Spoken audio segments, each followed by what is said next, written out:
Hola, ¿cómo les va? Muy buenas tardes, muy felices de haber estado en el Martín Fierro. No voy a festejar hasta que nos venga mi compañera Fernández Barrio, pero queremos agradecerles a Aptra todas las hermosas cosas que han sucedido el lunes pasado, muy amables. Vamos a hablar acerca de un problema que sucedió en la Ciudad de Buenos Aires con respecto a trabajadores del subte, pero no solamente trabajadores, sino nosotros que vivimos en la Ciudad de Buenos Aires, que acostumbramos a tomar subtes principalmente en la línea B. Hubo un corte de servicios, una apertura de molinetes, mejor dicho, para ser más claro, en manifestación a una posible contaminación con asbestos. Y cuando hablamos de asbestos, hablamos de amianto. Quizá usted recuerda que ha comprado alguna hornallita con color blanco que parece como si fuera cartulina y arriba colocaba la pava. Bueno, ese es amianto blanco, que es el 95% del amianto que hay en el mundo.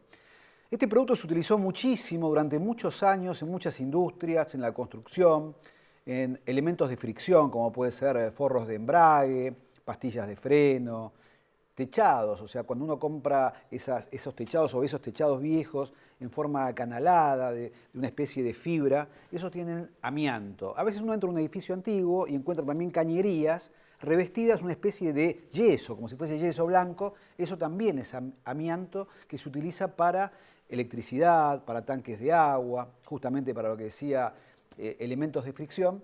Y se descubrió a través del tiempo, si bien está descrito hace muchos años, en 1906, el primer caso en Inglaterra, una mujer descubrió que tenía un trastorno pulmonar debido a la inhalación de este mineral que tiene forma de hebras, que se inhala accidentalmente, por supuesto, y que ocasiona una reacción dentro del pulmón, principalmente en la parte más pequeñita, donde se hace el intercambio gaseoso, genera una reacción inflamatoria, y usted se dará cuenta que si se inflama, eso genera una reacción, eso genera una cicatriz, provocando una dificultad respiratoria. La persona no puede expander bien el pulmón, por lo tanto no puede respirar bien, y esto ha ocasionado muchas muertes en el mundo.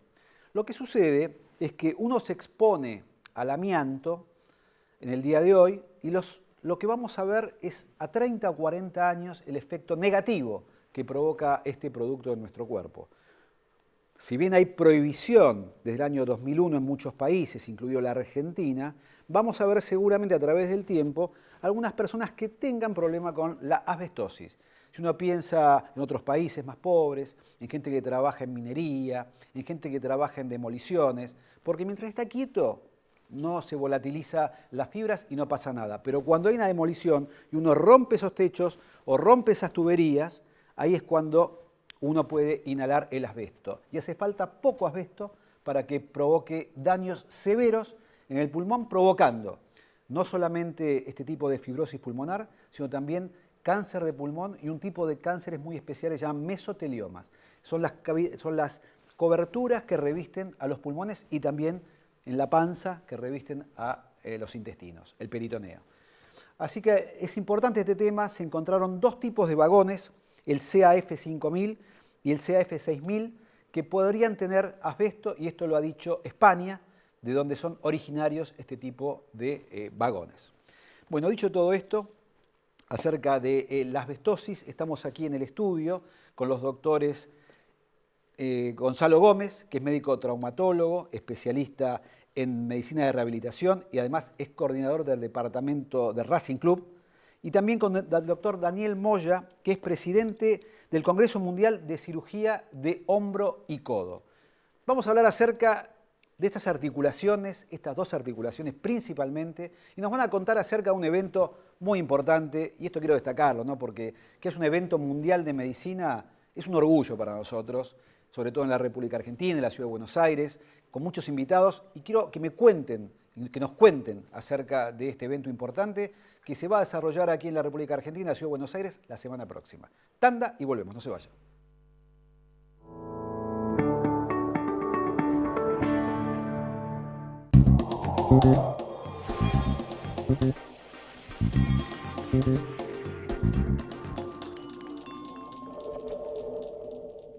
Mi secreto para tener pestañas más largas y cejas con más volumen es EcoGear. EcoGear contiene extractos naturales, es hipoalergénico y sin parabenos. Con el rostro limpio y sin maquillaje es muy fácil de aplicar. Usa EcoGear día tras día y en pocas semanas vas a notar los cambios. La revolución en cejas y pestañas llegó con EcoGear. EcoGear, naturalmente bella. Próbalo vos también. Con la última tecnología y profesionales altamente capacitados. Es bueno que sepas que estamos ahí. Grupo Emerger, compromiso profesional. ¿Conocés los planes de salud de Andar, la obra social de los viajantes vendedores? Planes para empleados en relación de dependencia, monotributistas y particulares. Solicita un asesor comercial al 0810-345-0184. Desde el 2015, juntos, dijimos basta. Basta a los barras bravas. Para terminar con la violencia y la droga dentro de los estadios. Ya logramos que 3.000 barras no puedan entrar a una cancha. Buenos Aires Provincia. Entre todos podemos más. Hace más de 30 años trabajamos e invertimos para equipar y modernizar las instalaciones de nuestros centros de salud, para que todos los trabajadores hoteleros y gastronómicos del país puedan acceder a la más completa cobertura médica. Padre primerizo, ¿no? ¿Y qué fue? ¿Nena o nene? O Sudra, la misma pasión de ayer, el mismo compromiso hoy.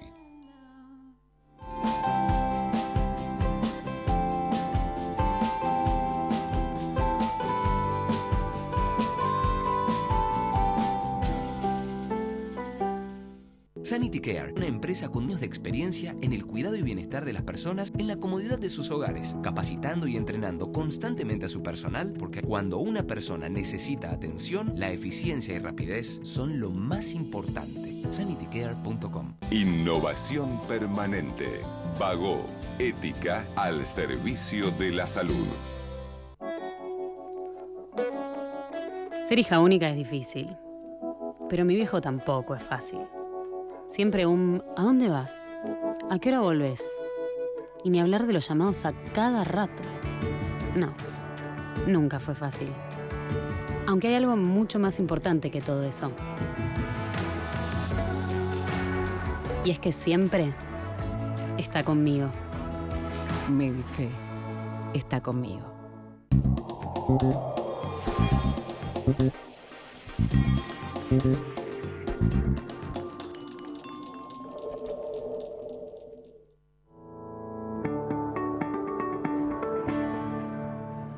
A mí siempre me encanta hablar de los avances de la medicina porque uno ya tiene varios años de médico y siempre uno, cuando viene gente destacada, le pregunta cómo ha cambiado el paradigma, la atención de tal patología, porque la medicina ha cambiado radicalmente. En los últimos 30 años es otra medicina. Yo siempre digo, si me hubiese muerto en esa época, hace 35 años, y me hubiese despertado ahora, no sería prácticamente médico porque la evolución ha sido realmente fantástica y nos permite una mejor calidad de vida y más tiempo, vivir más tiempo. Estoy acá con los doctores Gonzalo Gómez, traumatólogo, trabajamos juntos, destacadísimo, sos el coordinador médico de Racing Club, también sos director médico de Sport Medicine y Rehabilitación, y el doctor Daniel Moya, que sos traumatólogo, también sos presidente actual del Congreso de Cirugía de Hombro y Codo, que se va a hacer en la República Argentina, como yo decía recién, y para mí es un placer recibirlos, enorme. Así que agradecidos de que hayan venido. Y cuando se puede hablar con estos médicos, digamos que son más jóvenes que yo, pero recordamos muchas cosas de gente conocida y es muy grato recibirlos. Bueno, contamos un poquito para ponernos en tema acerca de este Congreso Internacional que a mí me encanta que se haga en la Argentina. ¿Qué características tiene? Bueno, este congreso se hace desde el año 1980, es el congreso mundial que se hace cada 3 años y la realidad es que fue muy duro ganarlo, no es fácil. Uno tiene que competir contra el resto del planeta. Nosotros tuvimos que competir contra Australia, Sudáfrica, India y Estados Unidos, que apareció a último momento. Tremendo. Y terminamos, uno tiene 10 minutos para presentar por qué hacerlo en su país y tuvimos la suerte en la final de ganarle a Estados Unidos por 24 votos a 8. 32 votos fueron de representantes de todo el planeta, pero de los cuales la mayoría son o americanos o europeos. Pero impresionante sí, eso. Fue una epopeya realmente. A ustedes los querría contratar los partidos políticos, seguramente para hacer esa, en 10 minutos definir. Estamos a disposición. Un lugar es increíble, sí. ¿no? Maravilloso. Sí. ¿Y ustedes cómo es la relación? ¿Cómo se han conocido? en el trabajo, en la sociedad de hombro y codo? La realidad es que la Asociación Argentina de Ortopedia y Traumatología, que es una asociación fundada en 1936, hoy tiene sociedades integrantes. Con el tiempo se ha ido atomizando el conocimiento por la gran riqueza que hay de conocimiento. Recién viene a colación de lo que decías, se considera que a partir de la década del 90 hubo una explosión de interés con respecto a la patología de hombro, especialmente, que era un poco la cenicienta dentro de la ortopedia y traumatología.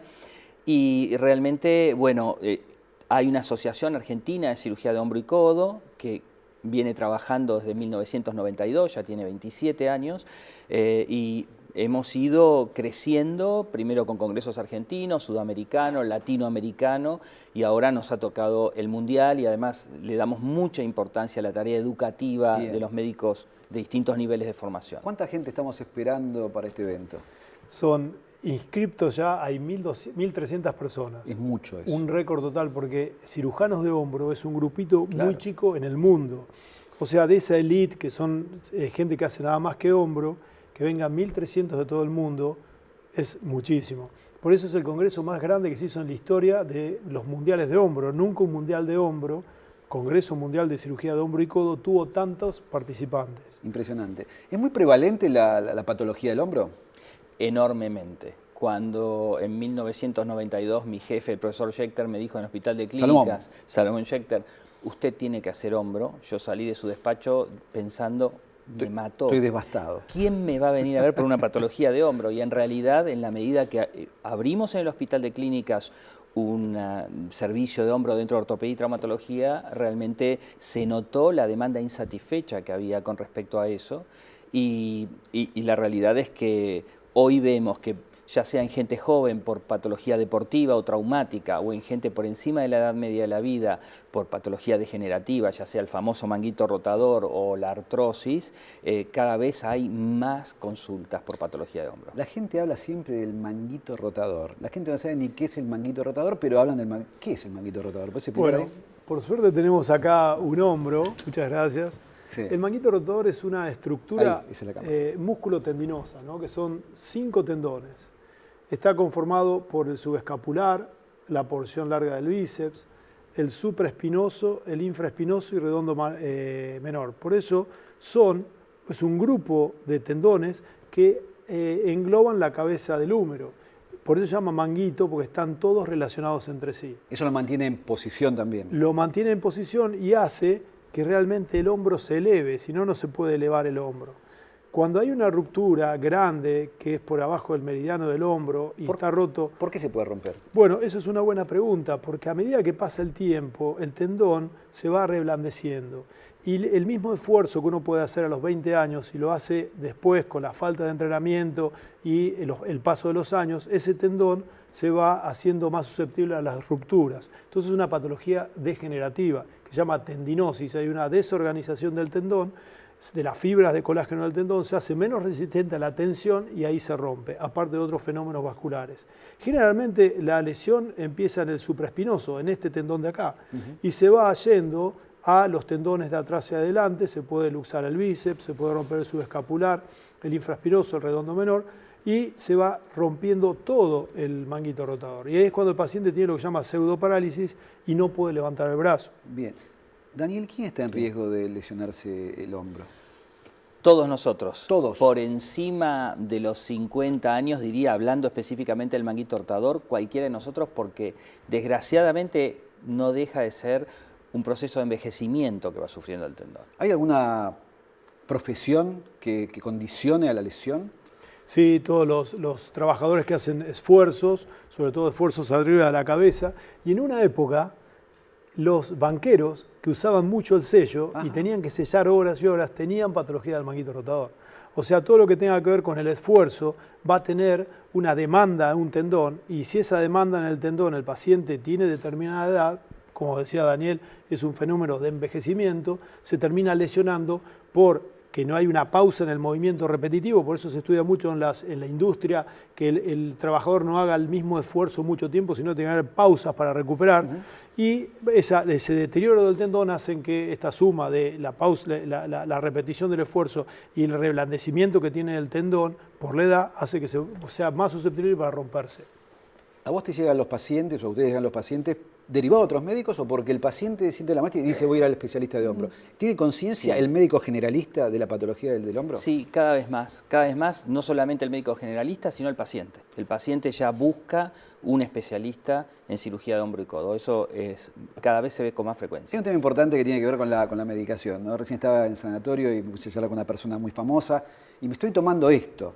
¿Hay posibilidad de regenerar cartílago, regenerar la articulación tomando algún producto o no hay vuelta atrás? Cuando eso está lesionado, no vuelve atrás. Se postulan muchos tipos de tratamiento. Desgraciadamente todavía no hay trabajos de alto nivel de evidencia que justifiquen el uso masivo de ninguno de esos métodos. Por lo menos en nuestra práctica hay muchas cuestiones que se discuten, el PRP, ahora el ácido hialurónico, hay muchas alternativas, la celuloterapia. Nosotros hemos recibido, por ejemplo, para el Congreso Mundial, 1.200 trabajos como propuesta de temas libres que han sido procesados y seleccionados de 47 países.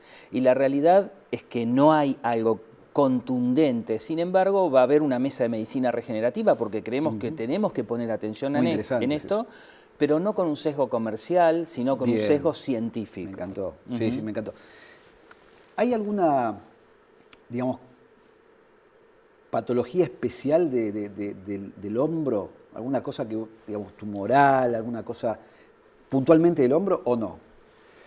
Mira, cuando hablamos de hombro y si me decís cuál es la patología más difícil, prevalente.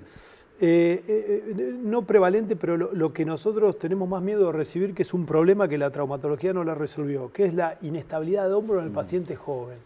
¿Por qué? Porque después de que el hombro se luxa, ¿no? Tenemos la cabeza del húmero y la escápula.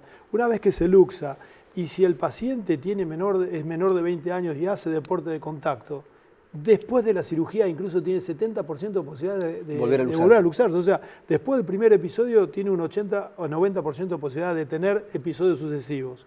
Y dependiendo de la técnica quirúrgica, por eso hay un espectro de técnicas quirúrgicas, puede tener un 70% de posibilidad después de luxarse. Por eso me van a decir, ¿cuál es el caso que menos te gustaría tener o más difícil? Es la inestabilidad del hombro en el paciente joven alrededor de 20 años. Mirá qué interesante. Jugadores de rugby, jugadores de básquet, claro, eso es muy frecuente. Para que la gente tenga una idea, es como la película Arma Mortal, ¿no? El hombre se sacaba el hombro y se lo volvía a colocar. Exactamente, eso es. Tu experiencia es grande, como la de Gonzalo. ¿Cambió la cirugía desde hace 30 años ahora de hombro o sigue siendo lo mismo, los mismos elementos, técnicas? Cambió marcadamente.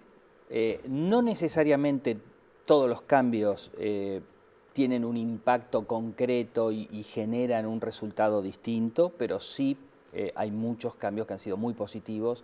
Han surgido nuevas prótesis de hombro, nuevas alternativas que antes ni hubiéramos soñado. Es decir, en ese sentido sí ha habido un cambio enorme.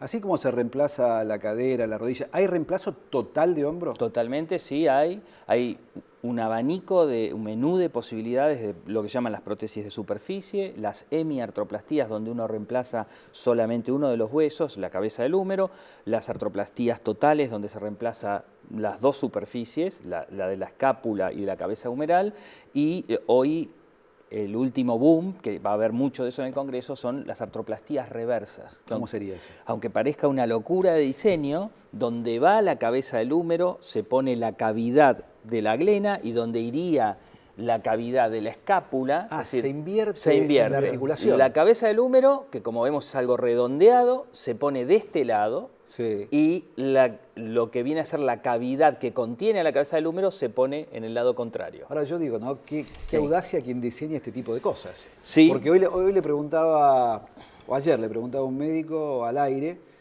le digo, hay que ser audaz o hay que ser audaz y tener conocimientos. Porque creo que la conjunción de las dos cosas, ¿no? La realidad es que yo creo que una cosa clave de la ciencia es la inquietud.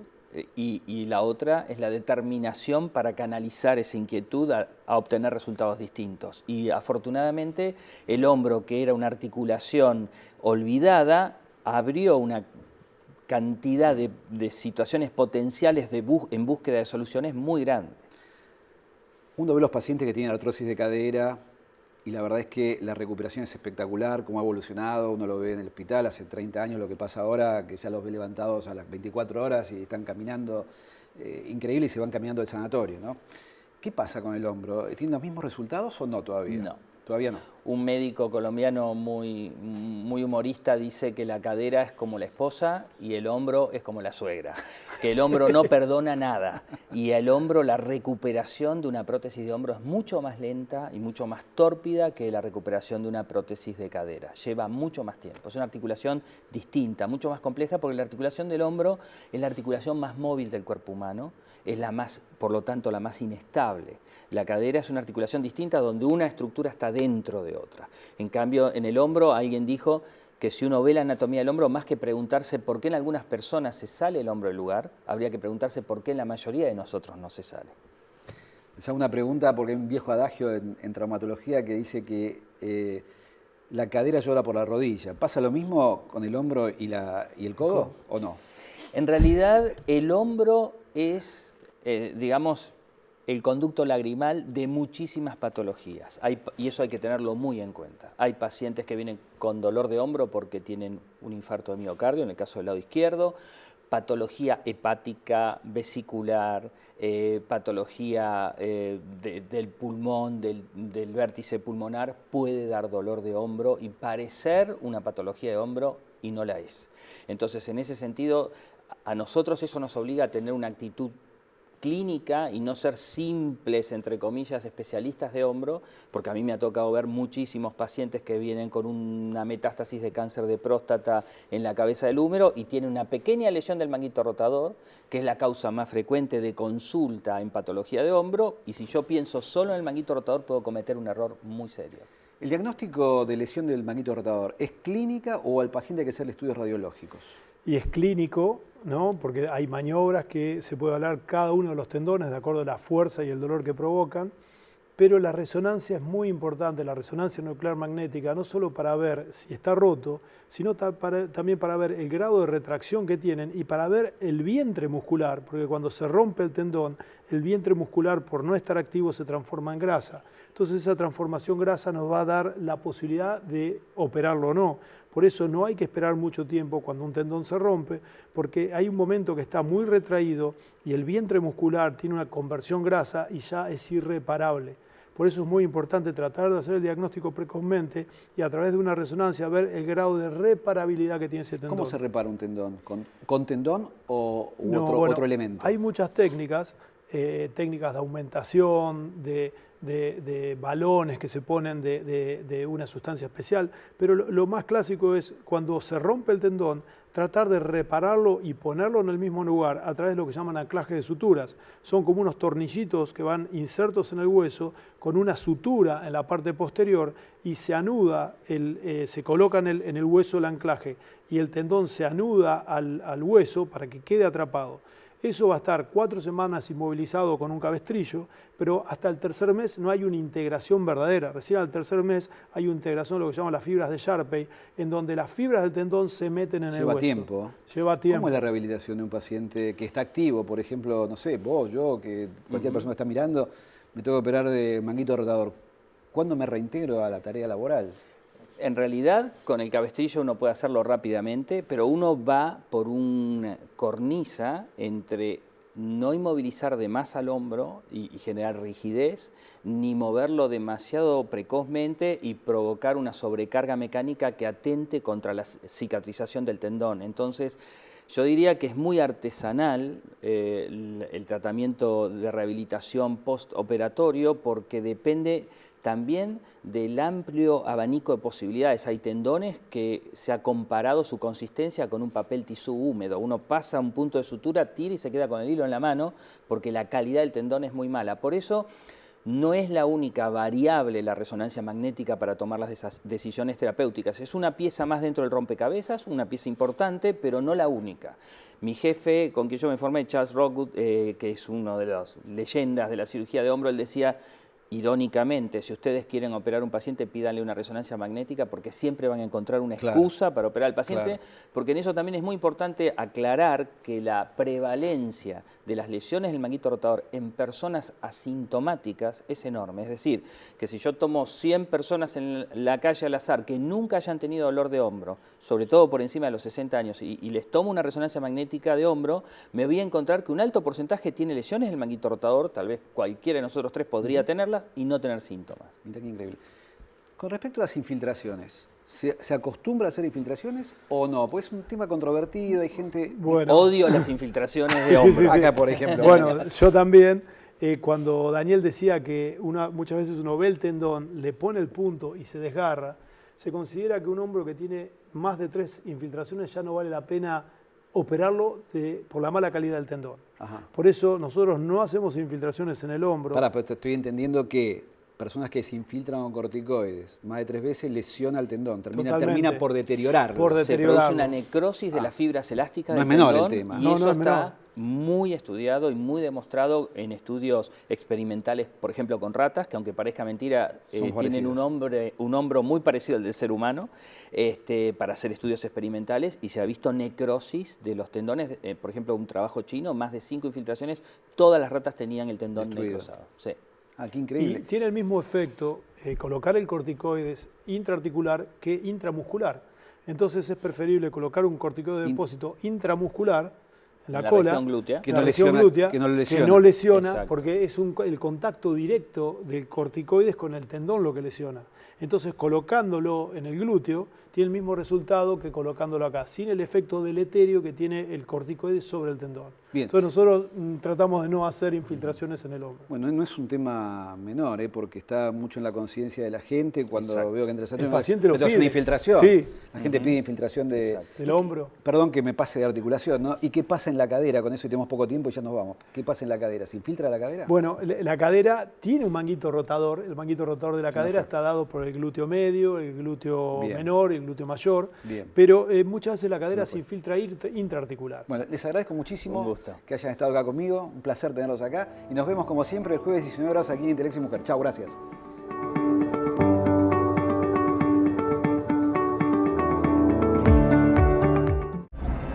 Desde el 2015 juntos dijimos basta, basta a los barras bravas, para terminar con la violencia y la droga dentro de los estadios. Ya logramos que 3.000 barras no puedan entrar a una cancha. Buenos Aires, provincia. Entre todos podemos más.